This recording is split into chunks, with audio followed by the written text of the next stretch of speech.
liquid nail from drywall or plaster or back of a mirror or anything else, there's only one friend, and that's heat. I don't have a hot glue gun or not a hot glue gun, but a heat gun. So I grabbed a hair dryer, and to be honest with you, it works out just the same. Doesn't take any longer. I guess if it was thicker, the liquid nail, you'd probably need more heat to get through to it. But when you're peeling off glue from drywall or plaster, you're going to have damage and repair that you're going to have to address once you get the glue off.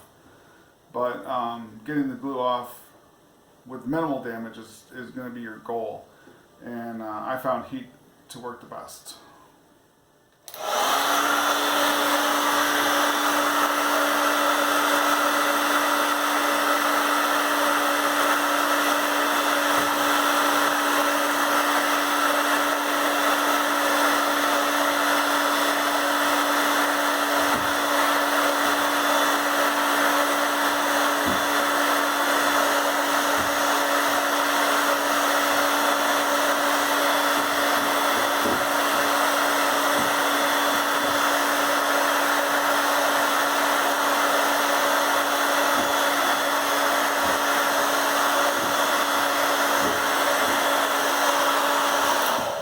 Okay, so once you get all your glue off, simply, if you have a palm sander, just take a palm sander and just smooth out your rough edges before you run your plaster over the top, or your joint compound, whatever you're going to use.